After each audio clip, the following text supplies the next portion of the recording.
Luis es tambero. En su chacra de pocas hectáreas, cuida como nadie de sus vaquillonas Olando. No terminó la secundaria en el agroindustrial de su pueblo. Todos los días, Luis lleva los cientos de litros de leche cruda de sus vacas a la industria láctea de Pedro. Pedro es un productor de lácteos que pasteuriza, envasa y convierte en quesos, yogures y cremas la leche de todos los tamberos de la región. Pedro tuvo la oportunidad de estudiar, de especializarse en los procesos de los distintos productos de la industria láctea y tiene un ingreso muy superior al de Luis. Luis quiere progresar, quiere aprender a elaborar sus propios quesos y cremas para convertirse en un empresario de la industria. Pero siguiendo el razonamiento de los clásicos y neoclásicos, Pedro le sugiere que no se meta en temas tan engorrosos, que se dedique a cuidar y a ordeñar sus vaquitas, que es el mejor en eso, y que le deje a él todo el tema de la producción, que para algo estudió, invirtió en maquinarias y equipos y maneja el tema como nadie. ¿Por qué Luis no puede producir sus quesos, envasar su leche y venderla para generar un mayor ingreso?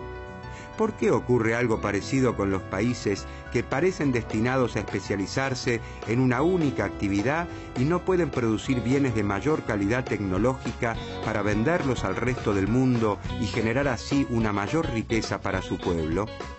¿Qué escuela de pensamiento económico podrá ayudarnos a entender estas cuestiones?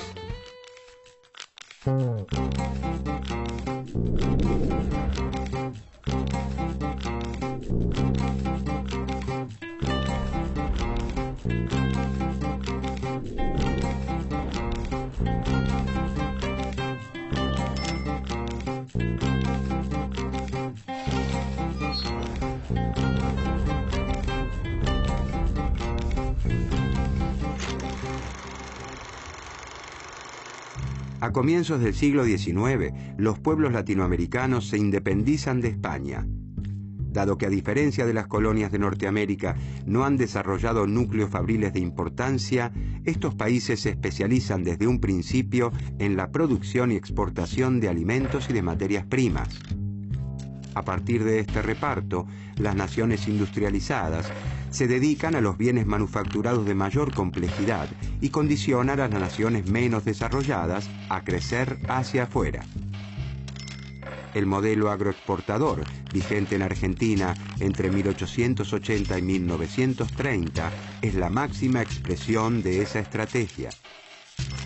La Gran Depresión de la década del 30 desintegra el orden establecido.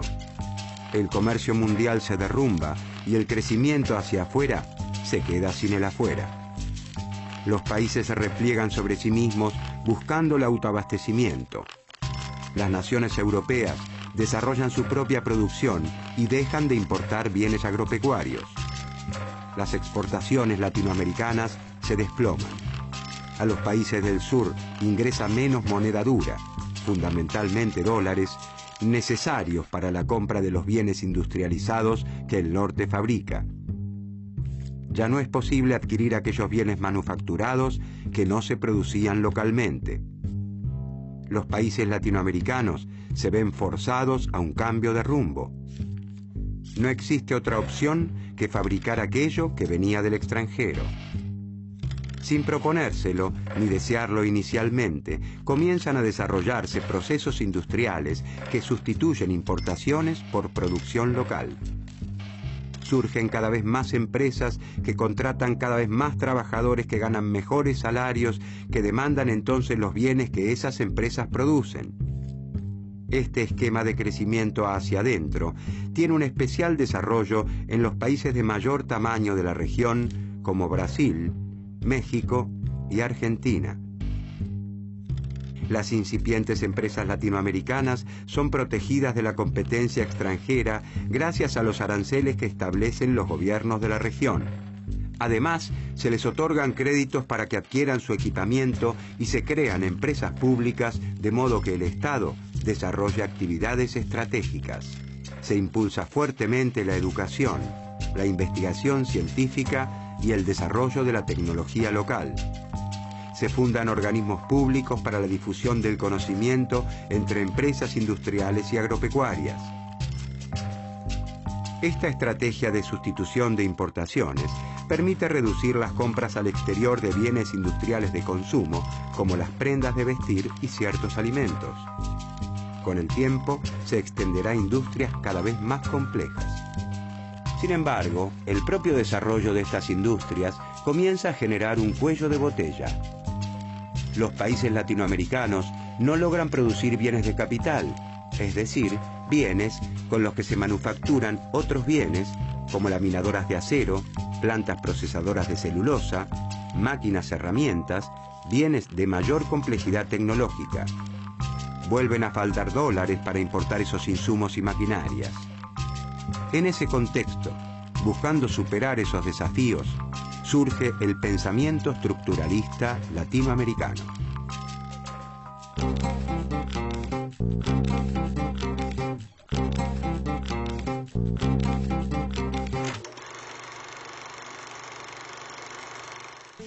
Al finalizar la Segunda Guerra Mundial, no hay duda sobre la debilidad que ha provocado el crecimiento hacia afuera en los países latinoamericanos.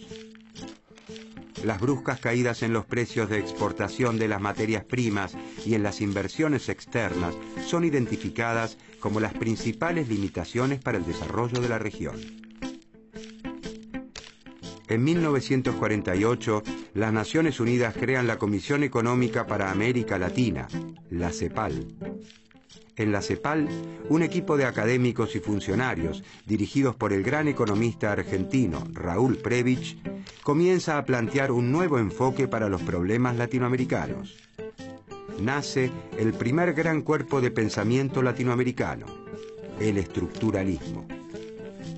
La obra que da inicio a la Escuela Estructuralista Latinoamericana es El desarrollo económico de la América Latina y algunos de sus principales problemas, de Raúl Prebisch, conocida también como el Manifiesto Latinoamericano.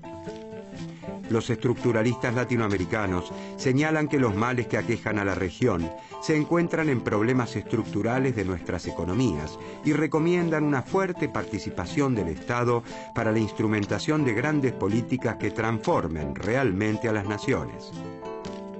Un esfuerzo sostenido y de grandes proporciones como jamás ha tenido que acometerlo hasta ahora América Latina, advierte Prebisch.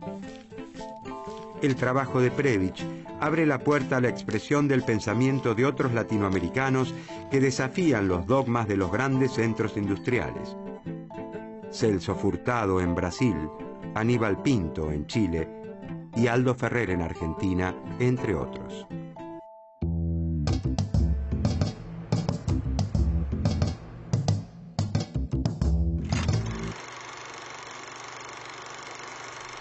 El pensamiento dominante, gestado en los países centrales, establecía que cada país debía especializarse en lo que hacía mejor, como si esto último fuera algo natural y no un producto de la historia. Según esa división internacional del trabajo, los países latinoamericanos, al contar con abundantes recursos naturales, han sido condenados a la producción de bienes primarios, y a los países centrales, que disponen de abundante capital, les corresponde dedicarse a los bienes industrializados que requieren de tecnologías más modernas. Los estructuralistas se preguntan entonces, ¿por qué no podemos producir en América Latina bienes industrializados que se pueden vender más caros en el resto del mundo y que generan una mayor riqueza para nuestros países? Los estructuralistas señalan entonces que existen dos polos con desempeños y realidades bien diferentes, el centro y la periferia. Pertenecen al centro los países que marcan el rumbo de la economía mundial, naciones industrializadas con poco desempleo y altos niveles de vida, con gran influencia en los mercados y en el sistema financiero internacional. A la periferia la conforman los países con estructuras productivas menos desarrolladas que conviven con altos niveles de desempleo, de pobreza y sujetos a las reglas de juego establecidas por los países centrales. Para los estructuralistas, las diferencias entre el centro y la periferia no se resuelven con el paso del tiempo, sino todo lo contrario. Tienden a acentuarse y son cada vez más amplias. El subdesarrollo es un modo de ser específico en ciertas naciones que requiere políticas públicas particulares para resolverlo.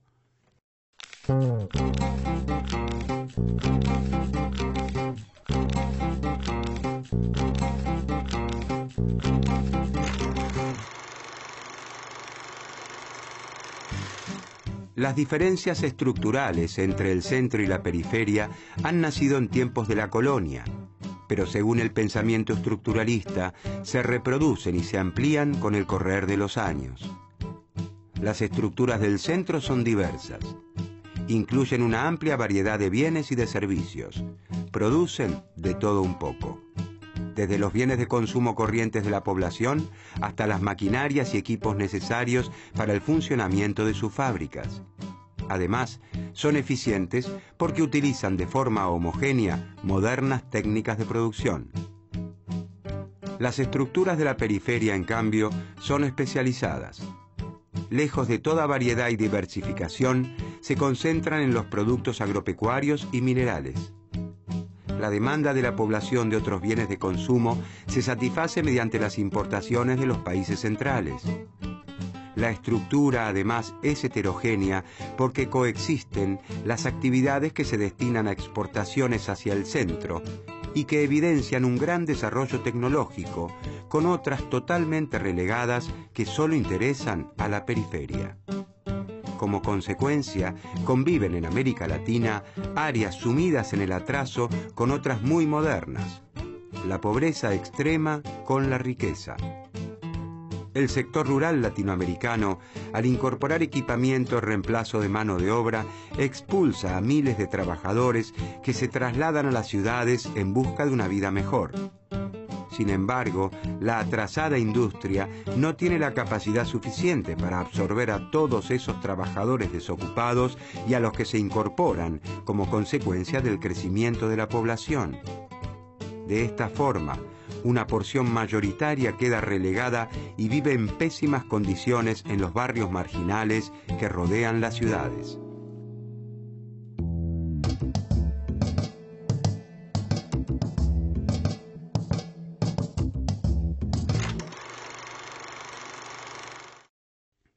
América Latina cuenta con hombres y mujeres trabajadores y con ganas de progresar. Abunda en recursos naturales de los más diversos y cuenta con empresas grandes, medianas y pequeñas en las diversas ramas de actividad. Pero le falta un ingrediente insustituible para seguir creciendo. No puede fabricar por sí misma dólares. Ni los pesos argentinos, chilenos, uruguayos, ni los reales brasileños sirven para comprar maquinaria importada. Se necesitan dólares contantes y sonantes. Como la existencia de dólares dependerá del éxito de las exportaciones de alimentos y de productos primarios, y estas exportaciones fluctúan constantemente en precios y en cantidades, la compra de insumos y maquinarias al exterior se ve interrumpida constantemente. Los estructuralistas denominan esta principal limitación al desarrollo latinoamericano como la restricción externa. La disponibilidad de moneda extranjera para afrontar las importaciones que aún no han podido ser sustituidas por la producción nacional se reconoce como un desequilibrio estructural, recurrente, cíclico. Origina caídas en la producción y el empleo. Provoca incertidumbre en los empresarios que dudan en invertir por miedo a que una nueva crisis pulverice sus ganancias. Además, para superar la escasez recurrente de dólares, los países latinoamericanos contraen deuda externa, pero no porque no tengan recursos, sino porque no disponen de moneda extranjera. Los dólares generados por las exportaciones de bienes primarios no alcanzan para hacer frente a las importaciones de bienes industrializados, porque los bienes industrializados que a Latinoamérica importa son mucho más dinámicos que los productos primarios que exporta. Los avances tecnológicos les permiten a los países centrales sustituir cada vez más los productos naturales que produce la periferia por artículos artificiales, como fibras sintéticas en lugar de algodón y plásticos en lugar de caucho, entre otros. Y por otro lado son más dinámicos porque, a medida que crecen sus ingresos, los ciudadanos de los países centrales consumen cada vez más bienes industrializados diversos que ellos mismos producen. Para superar el principal limitante al desarrollo de la América Latina, la restricción externa, los estructuralistas proponen un cambio radical en las economías de la región, profundizando la industrialización.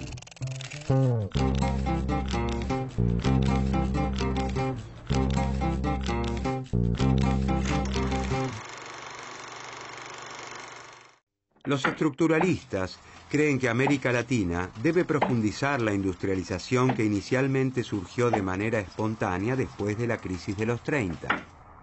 De esta manera, se reducirá la dependencia externa de bienes manufacturados de mayor complejidad y se aliviará la restricción externa. Al no depender de la importación de bienes de capital e insumos, el crecimiento de la región no se verá limitado por la falta de moneda extranjera. El desarrollo de nuevas industrias generará más puestos de trabajo, mejorará los salarios y logrará una mayor integración social, incluyendo a la población expulsada del campo. Para superar el atraso latinoamericano, los estructuralistas consideran que el Estado debe adoptar un rol fuerte y activo.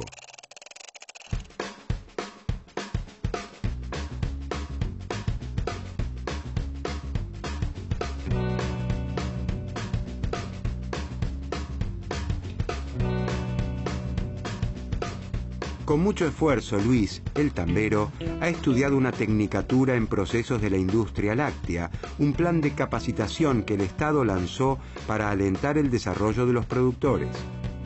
Con ese conocimiento, y gracias a un préstamo gubernamental que se les otorgó a todos los que completaron el curso, Luis se animó a producir sus quesos artesanales, sus mantecas. Después de varias idas y vueltas, Luis logró la primer gran aceptación de sus productos, la de su familia y sus vecinos, que los incorporaron de buen grado a la dieta diaria. Sin embargo, Luis sabe que, si quiere hacer de su emprendimiento una industria como la de Pedro, debe llegar con sus productos más allá de los límites de su campo. Necesitará más leche para procesar y sobre todo maquinarias, centrifugadoras, pasteurizadoras, cámaras, envasadoras. ¿Cómo podrá hacer Luis para desarrollar su emprendimiento y llegar algún día a competir con los productos de Pedro el Industrial? ¿Qué más tienen para aportar en ese sentido los estructuralistas sobre el desarrollo de la economía de la región?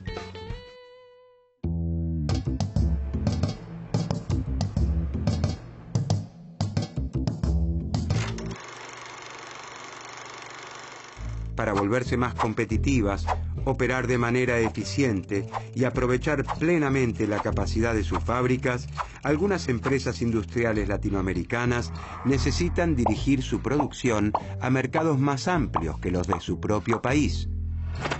Y para lograrlo, los estructuralistas promueven la integración latinoamericana. Para eso es clave un proceso de integración regional que aliente una competencia controlada entre los países y la constitución de un mercado común latinoamericano.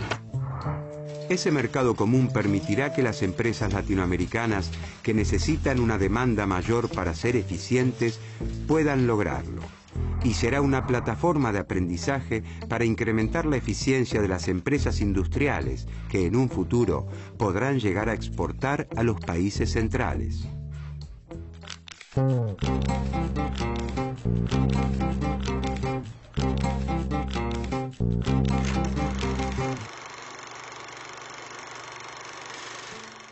En un primer momento, y gracias a la estrategia de sustitución de importaciones, se crean cientos de miles de puestos de trabajo en la industria. Los trabajadores reciben mejores salarios y la pobreza se reduce notablemente en toda América Latina. Sin embargo, la restricción externa no puede resolverse. Las nuevas industrias requieren insumos, maquinarias y repuestos del exterior. Además, las empresas transnacionales instaladas en la región envían gran parte de los beneficios a sus países de origen y agudizan la escasez de moneda extranjera. Las industrias nacionales no logran exportar al resto del mundo y las que sobreviven lo hacen gracias a políticas proteccionistas permanentes que les permiten competir. Un grupo de pensadores latinoamericanos, los teóricos de la dependencia, adoptan posturas más radicales que los estructuralistas y proponen el socialismo como vía alternativa. La crisis derivada del shock del petróleo en 1973 y 1974, que encarece abruptamente el precio de este insumo fundamental, es un duro golpe para la sustitución de importaciones y siembra el terreno para el predominio de las políticas neoliberales durante el último cuarto del siglo XX en América Latina. En Chile y Argentina, el liberalismo regresa con fuerza de la mano de regímenes militares de una violencia inusitada. Los dictadores y sus técnicos aseguran que los problemas latinoamericanos se deben a la excesiva intervención del Estado en la economía y que los países tienen que aceptar el lugar que se les ha asignado en la división internacional del trabajo, especializándose en los bienes primarios para los que se encuentran mejor dotados y terminar con la protección a la industria para que sobrevivan las empresas industriales capaces de competir con las grandes empresas de los países centrales.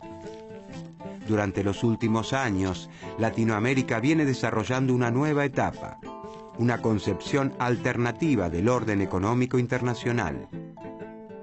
El pensamiento estructuralista vuelve a cobrar gran actualidad.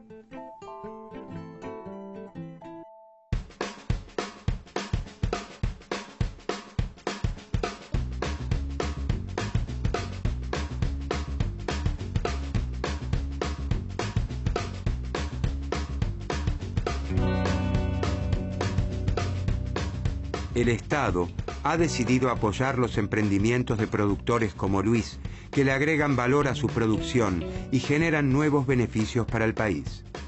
Luis se asoció con otros productores lácteos de la región con los que compartía las mismas ansias de progreso. Juntos se establecieron como una cooperativa. Adquirieron maquinarias gracias a los préstamos a muy baja tasa que les otorgó el Estado. Sus quesos, yogures, leches y mantecas con marca propia comienzan de a poco a ganar espacio en las góndolas de los mercados de la región, del país y del mundo. Por primera vez, Luis y sus socios sueñan despiertos mientras contemplan la Vía Láctea.